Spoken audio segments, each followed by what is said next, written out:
कि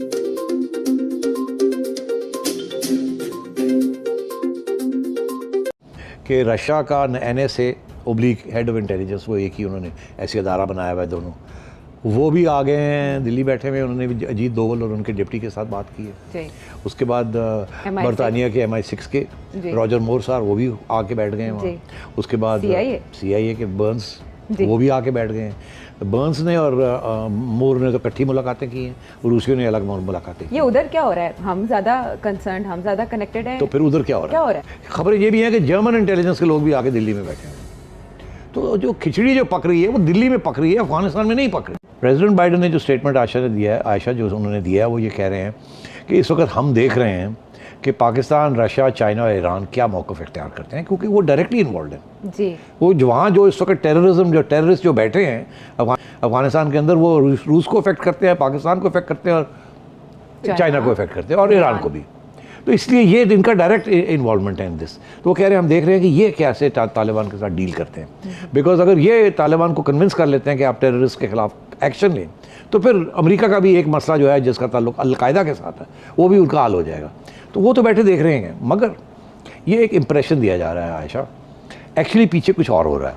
क्या हो रहा है वो? ये इंडिया में भी कुछ इंटेलिजेंट चीफ्स बैठे हैं। देखिए, ये कोई छोटी बात तो नहीं है कि रशिया का NSA oblique head of intelligence, वो एक ही उन्होंने ऐसी अदारा बनाया हुआ है दोनों, वो भी आ गए हैं दिल्ली बैठे हुए। उन्होंने भी अजीत दोवल और उनके डिप्टी के साथ बात की है।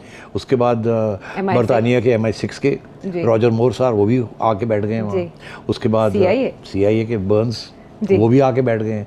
बर्न्स ने और मोर ने तो इकट्ठी मुलाकातें की हैं, रूसियों ने अलग मुलाकातें की। ये उधर क्या हो रहा है? हम ज़्यादा कंसर्न, हम ज़्यादा कनेक्टेड हैं, तो फिर उधर क्या हो रहा है? अच्छा, तो इसीलिए मैं आपसे कह रहा हूँ कि हम पहुँचे हुए काबुल जी, और उनको वहाँ कुछ मरम पट्टी और कुछ समझाने की कोशिश कर रहे हैं, अपने मफाद की बातें कर रहे हैं और जनरली उनको भी समझा रहे हैं, जनरल फैज़ जो होके आए हैं जी जी। मगर यहाँ ये है कि इनको पता चल गया है कि अब हमने मुश्तरका फ़ैसले क्या करने हैं। ये ना हो कि पाकिस्तान जो कि मुलवस रहा है सारी चीज़ में, ये सारी की सारी गेम जो है ये पाकिस्तान ना हाथ में ले ले। अच्छा, ये पेट दर्द इंडिया तीनों आए हुए सबको मुश्तरका दर्द है। इंडिया ये कह रहा है रूस को अच्छा कि हमें इंक्लूड करें टेबल पे, क्योंकि इंडिया टेबल पे नहीं बैठा ना जी।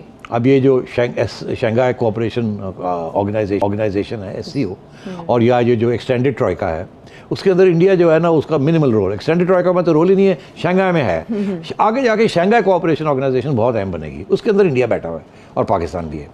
तो वहाँ रूस और चाइना कंट्रोल कर रहे हैं उसको। तो इनका ये कहना है कि रूस को, चाइना तो इंडिया की बात नहीं मानेगा, रूस को ये कहना है कि हमें इंक्लूड करो, हम तुम्हारा साथ देंगे, तुम्हारे और हमारे इंटरेस्ट एक हैं, पाकिस्तान को पूरा 100% सीज पावर वहाँ नहीं करने देनी हमने। तो CIA और MI6 और CIA का अपना गेम है। मैं पहले भी कह रहा हूँ, मैं फिर से ये कह रहा हूँ कि CIA की जो गेम है वो एंटी चाइना गेम है, एंटी रशिया गेम है, एंटी ईरान गेम। अभी ये जो बाइडन कह रहे हैं ना जी हम इंतज़ार कर रहे हैं वो क्या करते हैं, एक्चुअली अमेरिका अपनी पॉलिसीज़ बना रहा है, वो भी इंडिया के साथ मिलके, इंडिया और रूस के साथ मिलके टेबल पे आना चाहेगा। अमेरिका इंडिया को सपोर्ट करेगा टेबल पे आए साबोटाज करने के लिए, अच्छा, पाकिस्तान को अंडरमाइन करने के लिए।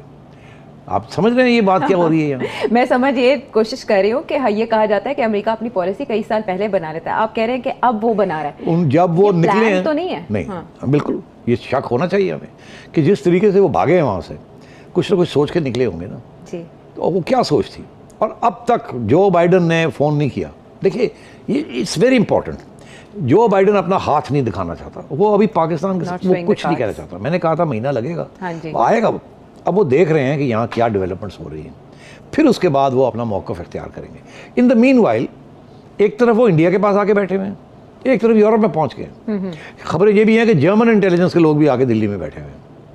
तो जो खिचड़ी जो पक रही है वो दिल्ली में पक रही है, अफगानिस्तान में नहीं पक रही। आने वाले दिनों में कोई फॉल्स फ्लैग, कोई सर्जिकल स्ट्राइक, कोई ऐसी चीज़ होती तो नहीं देख रहे? और ये जो नहीं, हमारे खिलाफ नहीं। अच्छा, हमारे खिलाफ नहीं मैं देख रहा हूँ।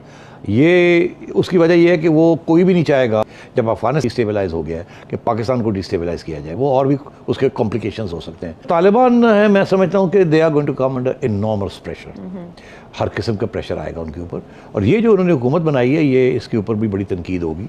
और अब लगता मुझे ऐसे है कि ये ज़्यादा देर अगर ये इसके ऊपर ज़्यादा तनकीद आई और प्रेशर आया तो ये ना हो कि ये तालिबान जो है ये अपना 2.0 से हट के 1.5 पे ना आ जाएं, बिकॉज जाहिर है ना कि इनके लिए तो उन्होंने तो ऑलरेडी जो बयान दिए हैं, तो फिर बाकी सबको भी वापस वो पता बयान क्या दिया उन्होंने, वो कहते हैं जो सो कॉल्ड एजुकेशन मिनिस्टर साहब है, वो कहते हैं ये तालीम क्या है, ये MA BA ये क्या है। आपको तो नेक होना चाहिए, तालीम की क्या ज़रूरत है, तालीम तो अल्लाह ताला ने दे दी, आपको नेक ही करें और ख़त्म।